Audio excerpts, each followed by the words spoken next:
ভাত ডাল অতীত। এবার বাংলার স্কুলে মিড ডে মিলে যা খাবার দেওয়া হলো শুনে বমি আসবে।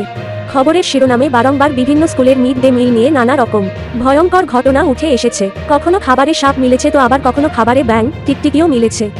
আর তা নিয়ে ব্যাপক আলোড়ন পড়ে গিয়েছিল একাধিকবার। এবার সেটা মারাত্মক আকার নিল। সম্প্রতি মিড ডে মিলে শিশুদের খিচুড়িতে গিরগিটির দেহ মিলল। মিড ডে মিলে মিলল গিরগিটি। ঘটনাটি হাওড়ার বাঁকড়ার একটি প্রাথমিক স্কুলের নিয়মিত রুটিন অনুযায়ী গত মঙ্গলবারও পড়ুয়াদের খিচুড়ি দেওয়া হচ্ছিল স্কুল থেকে।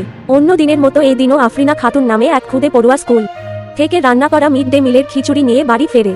কিন্তু বাড়িতে টিফিন খুলতেই চোখ ছানাবড়া সকলের।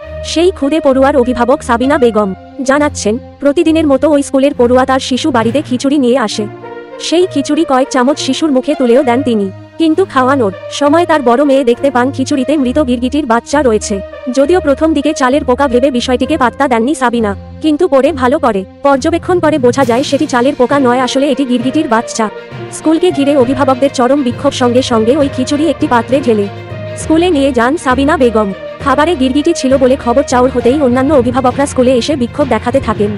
স্কুল কর্তৃপক্ষের সামনে সাবিনা বেগম প্রশ্ন তোলেন, এই খিচুড়ি খেয়ে আমার বাচ্চার শরীর খারাপ হলে তার দায় কে নেবে? জানা গিয়েছে অন্যান্য অনেক বাচ্চা ছাড়াও অনেক অভিভাবকরাও শিশুকে খাওয়ানোর পাশাপাশি তারা ওই খিচুড়ি খেয়েছেন। পরিস্থিতি এমন ভয়ঙ্কর হয়ে ওঠে যে সেখানকার ডোমজুর থানার পুলিশ এসে পরিস্থিতি স্বাভাবিক করে। বিষয়টি খতিয়ে দেখার আশ্বাস দেওয়ার পর বিক্ষোভ তোলেন অভিভাবকরা।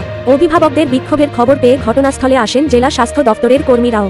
তারা সমস্তটা বুঝিয়ে পরিস্থিতি শান্ত করেন। তবে প্রাথমিকভাবে স্বাস্থ্যকর্মীরা শিশুদের স্বাস্থ্য পরীক্ষা করে দেখেছেন যে এই দিনের রান্না করা খিচুড়ি বিষাক্ত হয়নি বা সেটি খেয়ে শিশুরা অসুস্থ হয়ে পড়েনি। তবে রাতে কেউ অসুস্থ বোধ করলে সঙ্গে সঙ্গে তার চিকিৎসার ব্যবস্থা করা হবে বলে স্বাস্থ্য দপ্তর সূত্রে জানানো হয়েছে। বাছাই করা গুরুত্বপূর্ণ খবর পেতে গ্রুপে যুক্ত হন।